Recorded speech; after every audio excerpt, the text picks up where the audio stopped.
12 जून से शुरू हुई ईरान इजराइल की जंग आखिरकार थम ही गई। माना जा रहा है कि ट्रंप ने दोनों देशों को काफी समझाया, तब जाकर युद्ध विराम पर बात बनी। खास बात तो यह है कि ईरान के परमाणु ठिकानों पर अमेरिकी हमलों के बाद ईरान इजराइल के बीच सीज फायर हुआ है।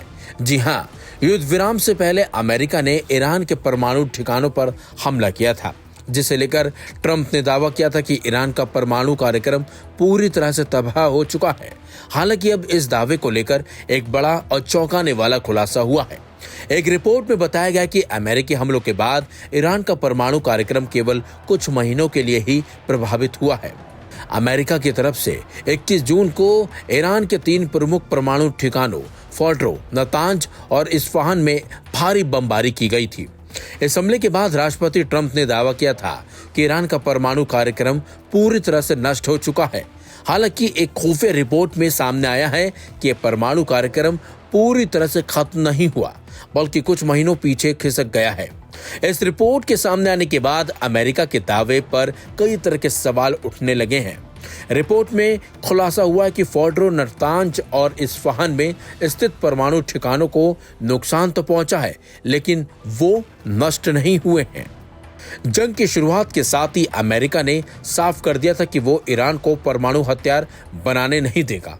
इसके साथ साथ अमेरिका खुले तौर पर इजराइल के साथ खड़ा होता नजर भी आया। इसके साथ ये भी साफ हो गया था कि इस जंग में किसी भी समय अमेरिका कूद भी सकता है, और वही हुआ। जी हाँ, यही वजह है कि ईरान ने भी सतर्कता बरती। हमले से पहले जिन जगहों पर परमाणु कार्यक्रम चल रहे हैं, वहां से यूरेनियम हटा लिया गया था।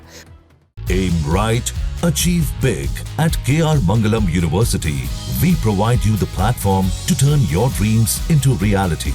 At KR Mangalam University.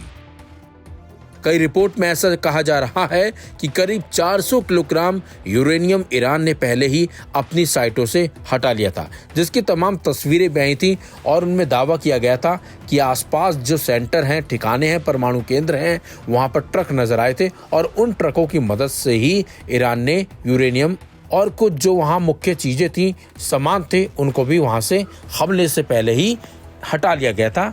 और दावा यही किया गया कि ईरान को वो नुकसान नहीं हुआ जो अमेरिका मान रहा था। वहीं व्हाइट हाउस की प्रेस सचिव कैरोलिन लेविट ने रिपोर्ट को लेकर कहा है, इस कथित आकलन को लीक करना राष्ट्रपति ट्रंप को नीचा दिखाने की कोशिश है। हर कोई जानता है कि जब आप 30,000 पाउंड के बमों को टारगेट पर सटीक तरीके से गिराते हैं तो क्या होता है, पूरी तरह से नष्ट हो जाता है। माना जाता है कि अमेरिका के साथ साथ खाली देश नहीं चाहते कि ईरान के पास किसी भी हालत में परमाणु हथियार हो। अमेरिका साफ तौर पर कह चुका है कि ईरान परमाणु हथियार नहीं बना सकता। हमले के बाद ट्रंप के दावे और रिपोर्ट सामने आने के बाद ऐसा कहा जा रहा है कि ईरान आने वाले समय में एक बार फिर अपना परमाणु कार्यक्रम शुरू कर सकता है। हालांकि इजराइल ने साफ किया है कि अगर ईरान की तरफ से दोबारा परमाणु कार्यक्रम शुरू किए जाते हैं तो इजराइल ईरान पर दोबारा हमला करेगा।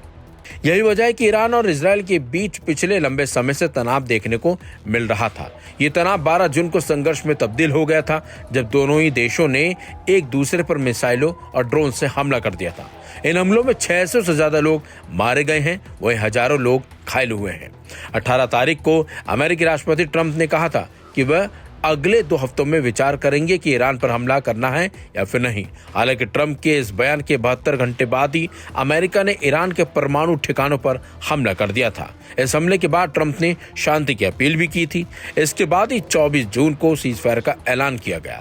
ऐसे में अब देखना होगा कि कब तक दोनों देशों के बीच शांति बनी रहती है, क्योंकि सीजफायर के ऐलान के बाद भी ईरान ने इजराइल पर हमला किया, और फिर दावा किया जा रहा है कि इजराइल ने भी ईरान पर बम दागे, जिससे कहीं ना कहीं ट्रंप इजराइल से काफी नाराज भी हैं।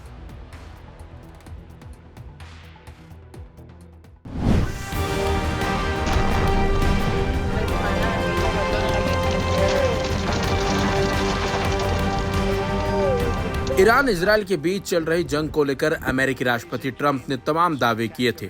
दोनों ही देश युद्ध विराम को लेकर मान गए हैं, लेकिन ट्रंप के दावे उस समय फेल हो गए थे जब ईरान ने इजराइल पर हमला किया, और इसके बदले में इजराइल ने भी ईरान पर हमला कर डाला था। यानी कि ट्रंप के ऐलान के कुछ घंटे बाद ही सीज फायर टूट गया था। ताजा हमले के बाद अमेरिकी राष्ट्रपति डोनाल्ड ट्रंप ने इजराइल के पीएम बेंजामिन नेतन्याहू को फोन करके ईरान पर हमला रोकने को कहा था। अल जजीरा की रिपोर्ट के मुताबिक नेतन्याहू ने ट्रंप से कहा, मैं हमला नहीं रोक सकता क्योंकि ईरान ने पहले सीज फायर का उल्लंघन किया और उसे जवाब देना जरूरी है। सीज फायर के उल्लंघन पर ट्रंप काफी नाराज भी दिखाई दिए। व्हाइट हाउस के साउथ लॉन में मीडिया से बात करते हुए अमेरिकी राष्ट्रपति का गुस्सा फूट पड़ा। ट्रंप ने कहा था कि मुझे नहीं पता कि दोनों देश क्या कर रहे हैं। मैं खास तौर से इजराइल से नाराज हूं। मेरे युद्ध विराम के ऐलान करने के बाद इजराइल ने 1 घंटे के अंदर ही बम गिराए। मैं दोनों देशों से नाराज हूं। इजराइल की कार्रवाई मुझे समझ नहीं आ रही। इस दौरान ट्रंप ने गुस्से में कुछ आपत्तिजनक शब्दों का इस्तेमाल भी किया। तो वहीं अमेरिकी राष्ट्रपति डोनाल्ड ट्रंप ने ईरान के साथ युद्ध विराम का उल्लंघन करने के लिए एक बार फिर इजराइल पर निशाना साधा है। पत्रकारों से बात करते हुए ट्रंप ने दोहराया कि ईरान के पास परमाणु हथियार नहीं हो सकता, लेकिन उन्होंने कहा कि ईरान में महान व्यापारिक राष्ट्र बनने की क्षमता है। ट्रंप ने देश की व्यापारिक समझ और तेल संसाधनों की तारीफ करते हुए भविष्यवाणी की है कि ईरान अच्छा करेगा और खुद को फिर से बनाएगा। साथ ही साथ ट्रंप ने कहा कि ईरान के लोग व्यापार के मामले में बेहद होशियार हैं। उनके पास तेल जैसी कीमती संसाधन हैं।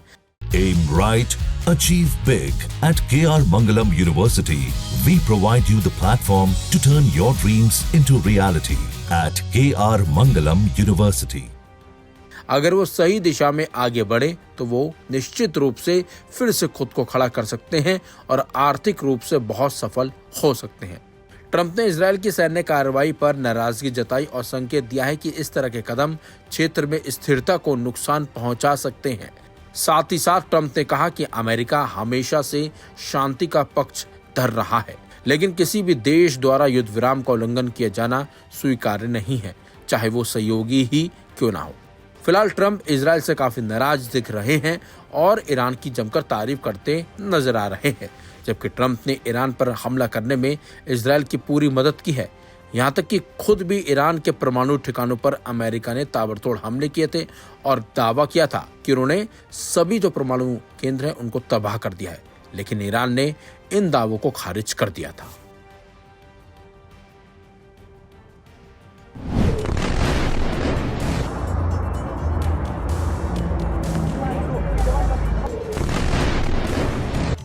जुल्जाना ने रास्ता दिखाया और कासिम ने तबाही मचा दी। जी हां, ईरान इसराइल जंग में ईरान की तरफ से ऐसी मिसाइल टेक्नोलॉजी इस्तेमाल की गई जिसने इसराइल में भारी तबाही मचाई।